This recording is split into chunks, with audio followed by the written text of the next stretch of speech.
Convido você a abrir a palavra de Deus no Evangelho de João, capítulo 8, versículos 31 e 32.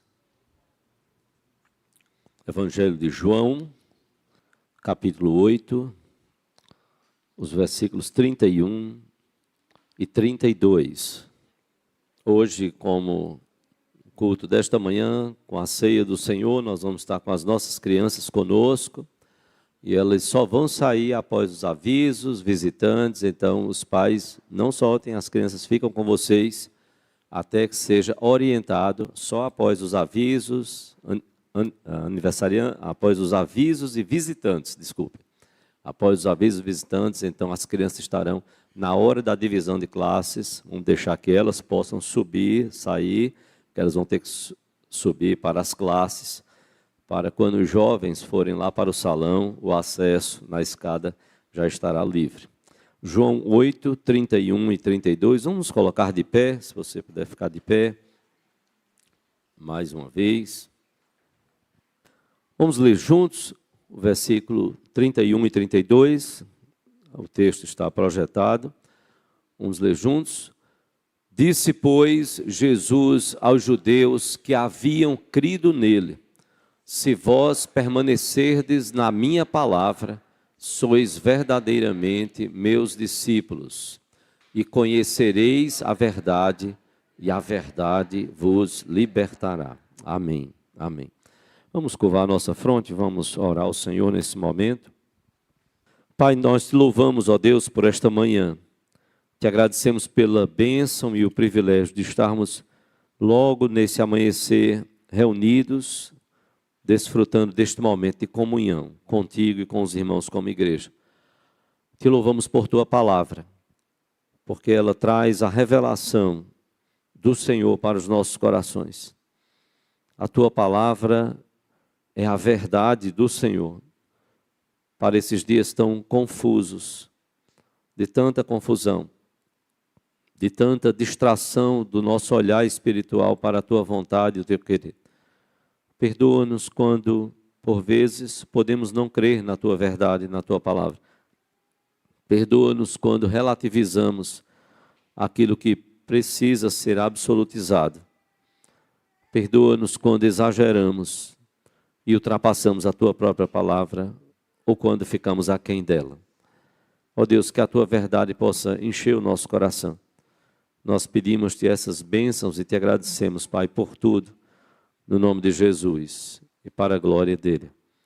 Amém, Senhor. Amém. Podeis assentar-vos.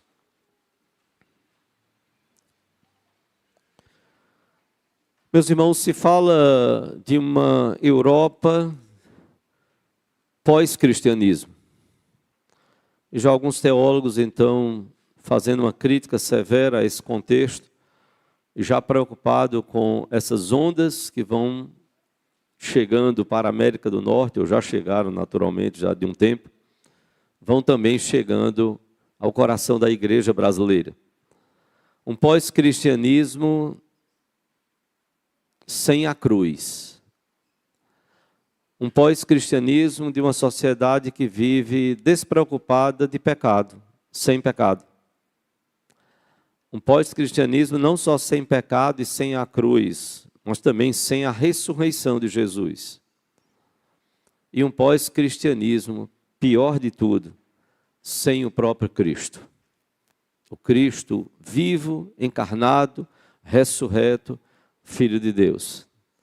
E por que trago isso nesta manhã?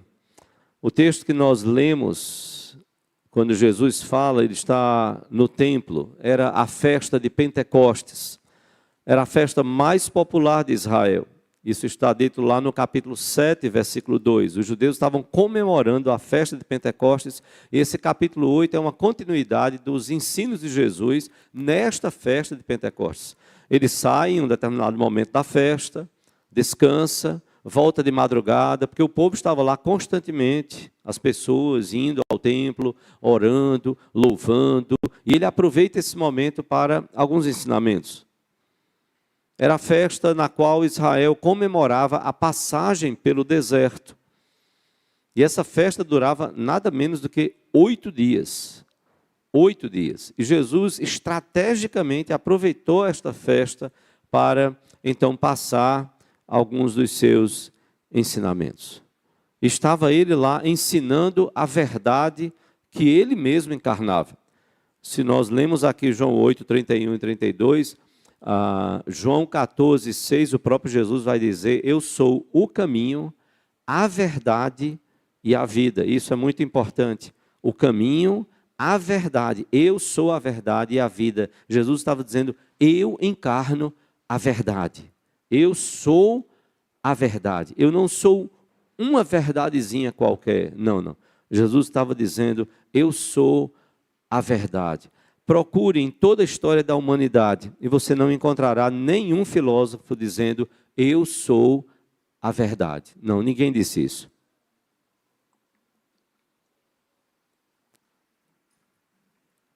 Mas o próprio Filho de Deus disse: eu sou a verdade. E quero trazer estes 2 versículos. Disse, pois, Jesus aos judeus que haviam crido nele: se vós permanecerdes na minha palavra, sois verdadeiramente meus discípulos. Vocês são meus discípulos se vocês permanecerem na minha palavra. O que era até certo modo óbvio. Ninguém poderia seguir Sócrates se não permanecesse nos ensinamentos de Sócrates. Ninguém poderia seguir Platão, Sófocles ou qualquer outro filósofo se não seguisse os ensinamentos dele como mestre. Não podia alguém se dizer discípulo de um mestre e contradizer os seus ensinamentos e falar contrário àquilo que o seu mestre estava ensinando. Isso não era lógico. Se você é contrário, você não vai seguir aquele mestre. E aí Jesus traz algo até certo ponto óbvio. Ele diz: olha, você só é meu discípulo se você permanece na minha palavra. Ou seja, nos meus ensinamentos, naquilo que eu ensino, naquilo que eu transmito. E aí sim Jesus diz aquele versículo que nós conhecemos tanto: e conhecereis a verdade e o quê? E a verdade vos libertará. Se vocês permanecerem na minha palavra, vocês são verdadeiramente meus discípulos. E aí sim, permanecendo na minha palavra, vocês vão conhecer a verdade, e a verdade vai libertar o coração de vocês. No ano de 2020,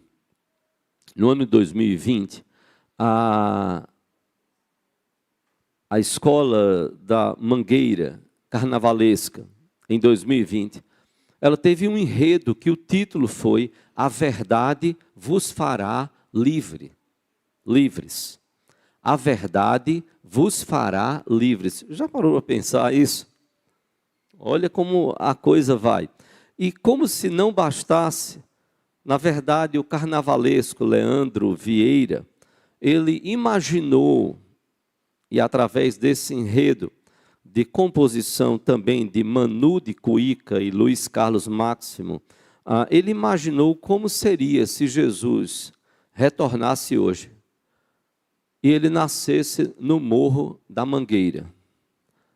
De origem simples, como Jesus de fato nasceu numa família simples em Israel, mas aqui, se ele tivesse nascido na Mangueira, na visão do carnavalesco Leandro Vieira e dos compositores, então, Jesus tinha uma missão de trazer uma denúncia do extermínio de pessoas nas favelas.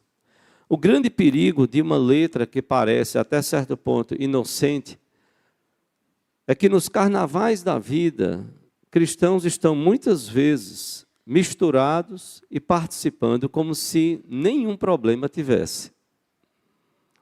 Vez por outra me deparo, às vezes até no meio familiar mesmo. Vem cá, é pecado brincar o carnaval? É pecado brincar o carnaval?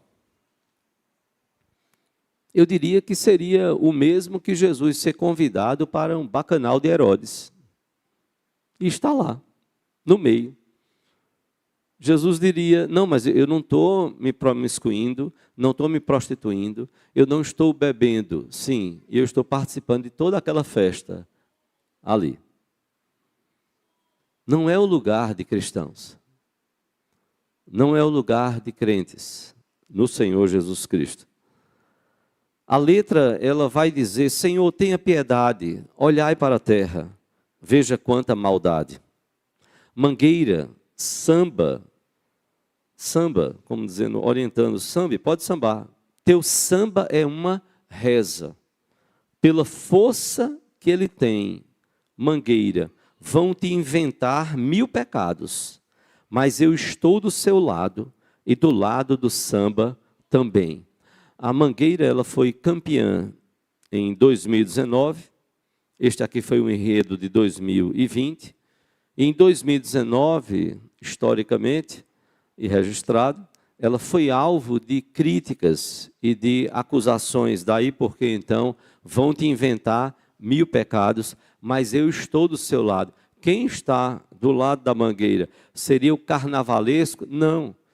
Porque a ideia do carnavalesco com este enredo e com os outros 2 compositores, a ideia é que essa letra ela seria narrada na primeira pessoa. Eu imagino que se você for um pouquinho inteligente, eu não sou inteligente, mas eu fiquei pensando, quem seria essa primeira pessoa? E a ideia era justamente de que quem estaria narrando na primeira pessoa toda a letra era ninguém menos do que o Senhor Jesus Cristo. E a ideia era transmitir o seguinte: olha, o carnaval tem a bênção de Cristo. É Ele quem está falando todas essas outras coisas da letra. Então, se tranquilizem. Vão te inventar 1000 pecados, mas eu estou do seu lado e do lado do samba também. Se era Jesus Cristo quem estaria falando isto, o carnaval teria a bênção, e essa era a ideia. A bênção do Cristo. O Cristo estaria abençoando o carnaval.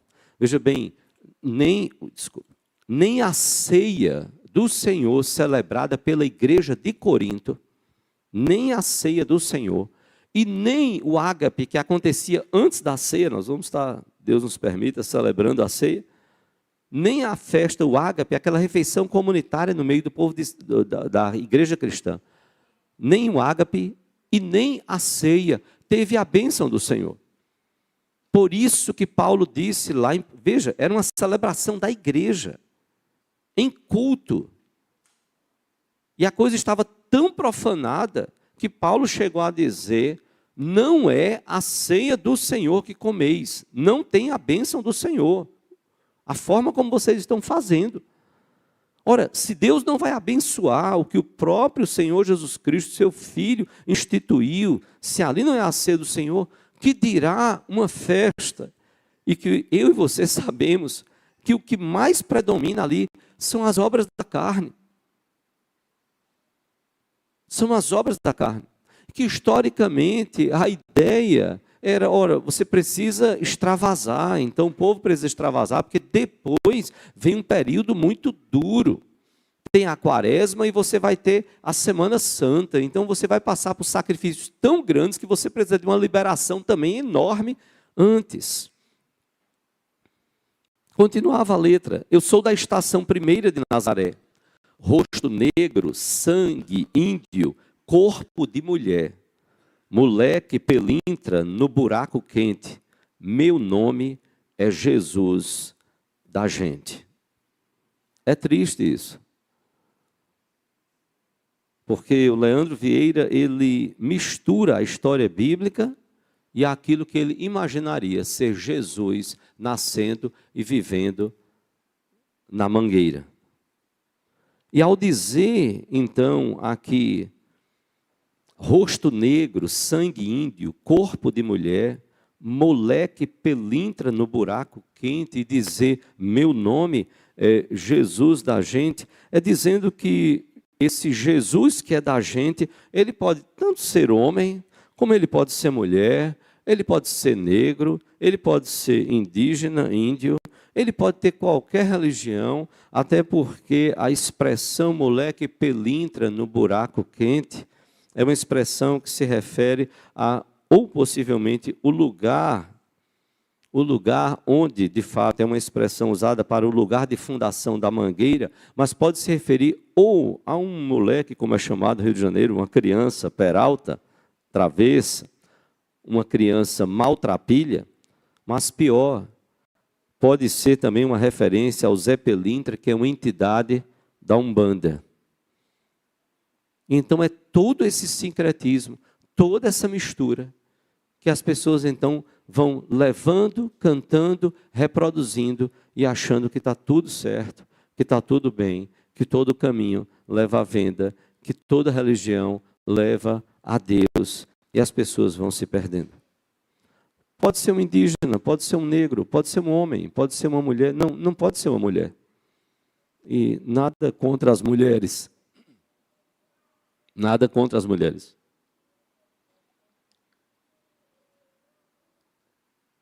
Mas a Bíblia diz que o descendente esmagaria a cabeça da serpente. Ao usar a expressão o descendente, estava se referindo a um ser do sexo masculino. Jesus é chamado de o último Adão. Teve o primeiro e tem o último, o que fecha.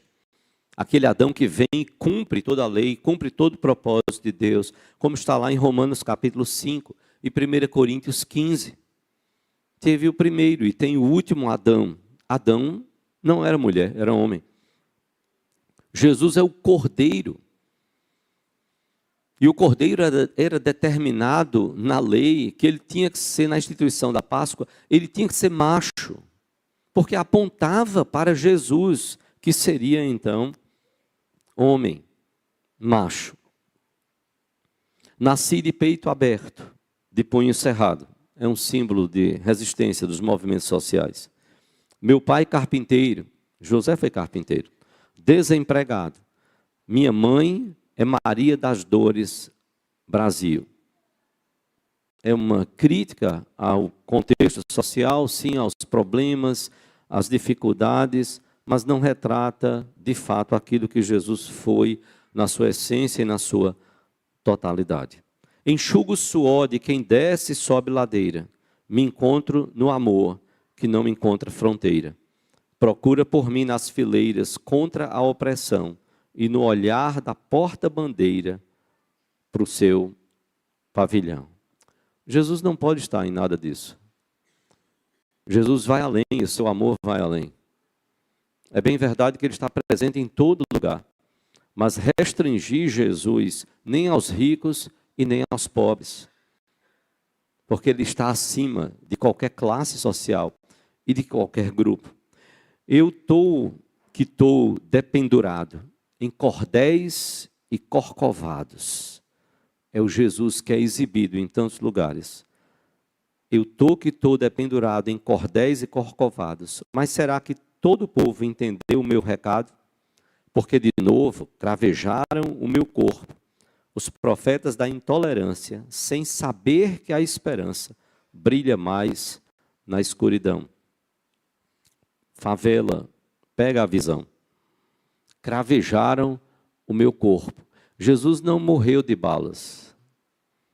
É uma crítica, sim, há tantas mortes, há tantas balas perdidas, sim. Mas ele não morreu de bala. Ele não morreu de fuzil. Ele não podia morrer de outra forma, a não ser o que a Bíblia falava que aconteceria. Ele seria pendurado no madeiro. Maldito todo aquele que é pendurado no madeiro. Não por causa dos seus pecados, mas por causa dos meus e dos seus pecados. Dos nossos pecados, ele foi pendurado no madeiro. Levou sobre si a nossa maldição. Consequência dos nossos pecados. Jesus não podia morrer de outra forma. Favela, pega a visão. Não tem futuro sem partilha, nem Messias de arma na mão. Favela, pega a visão. Eu faço fé na minha gente, que é semente do seu chão. A solução, com certeza, não está nas armas, matando pessoas. Está na partilha, sim. Está na tolerância. Em tudo aquilo que pode ser tolerado, sem ser pecado. É verdade. Está no amor. E no amor demonstrado pelo Senhor Jesus Cristo. Mas nós não podemos ter grupos preferidos. Nenhuma teologia da libertação que negue os ricos, porque os ricos estiveram com Jesus. E nenhuma teologia que privilegie os ricos, porque os pobres estiveram com o Senhor Jesus, e o próprio Jesus disse: os pobres sempre tendes convosco. Quando os apóstolos e os críticos erraram em falar ao Senhor Jesus Cristo sobre o desperdício, entre aspas, de quem derramou um vaso de alabastro para lavar os seus pés, quando não sabiam que ela estava preparando ele para a sua morte. Então, não se pode ter grupos privilegiados, não. Jesus morreu por pessoas eleitas por Deus, de toda tribo, toda nação, todo povo, de qualquer que seja a classe social. E a eleição de Deus, o chamado de Deus, não se baseia em grupos, tenham ou que não tenham, qualquer que seja a questão, status, condição financeira, econômica, política, intelectual, nada disso. É o chamado de Deus. Qual é a verdade que vai nos fazer livres, verdadeiramente livres? A verdade vos fará livre, era o tema do enredo. Mas Jesus diz que nós precisamos permanecer na palavra dele. E a palavra dele é o evangelho dele. É a boa notícia.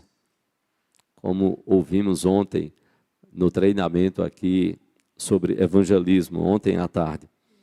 É o evangelho do Senhor Jesus Cristo que nos liberta.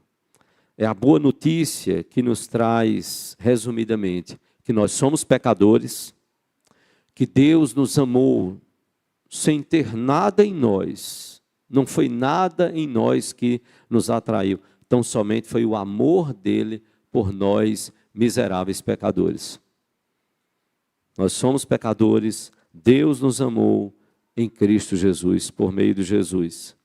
Deus nos escolheu antes da fundação do mundo, antes que existíssemos, antes que tivéssemos praticado qualquer obra. Ele nos escolheu. E Jesus morreu para perdoar os nossos pecados e nos salvar. Nós somos pecadores, Deus nos amou em Cristo. Deus nos escolheu antes da fundação do mundo. E vai nos cercando até aquele dia em que a gente venha a crer nele e entregar a nossa vida a ele. E Jesus morreu para perdoar os nossos pecados e nos salvar. Por isso Jesus disse: eu sou o caminho, a verdade e a vida. Ninguém vem ao Pai, senão por mim. É Jesus o caminho, a verdade que nós precisamos e a vida que nós tanto necessitamos. Qual é a grande lição para a minha vida e para a sua, nesse mundo de tanta confusão? Os mais antigos devem ter ouvido falar do crente São Raimundo.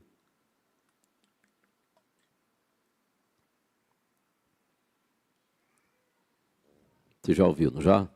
O crente São Raimundo, um pé na igreja e o outro no mundo.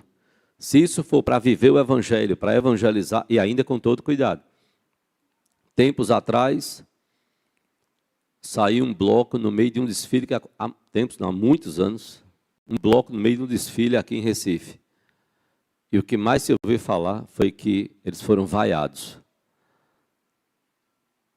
Eram cristãos que estavam querendo dizer que dava para transmitir, estar por lá, pelo meio do desfile, e levar a mensagem do evangelho.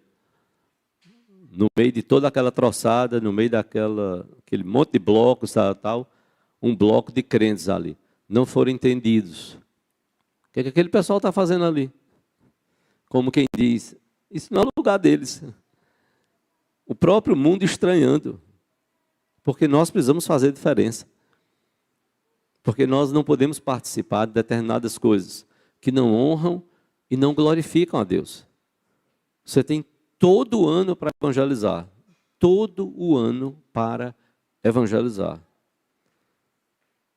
E eu lembro quando via numa faixa, lá em Olinda, e se não me falha a memória, de um vereador, eu não o conheço, mas eu ouvi falar que era um evangélico, e ele colocava: a nossa alegria não dura apenas 4 dias. A nossa alegria não dura apenas 4 dias. Se vós permanecerdes na minha palavra, sois verdadeiramente meus discípulos. E a brincadeira toda, ele dizia: papai, a gente queria brincar. Ele disse: brincar como? Ele disse: a gente queria jogar água nos outros. Aí papai, naquele jeitão dele todo, presbítero e tal, ele disse: olha, é o seguinte, vocês vão ficar no portão da casa, certo? Porque era aquela semana anterior, que o pessoal passava, brincava, e passava grupo, bloco, pelo meio da rua, aquela brincadeira toda. Não era o feriado de carnaval, porque geralmente a gente não ia para acampamento com uma turma tão grande, mas ia para algum lugar, tal, e aí, aquela semana anterior, aquele final de semana anterior, aí disse: olha, a gente queria fazer uma bomba. Ele disse: bomba?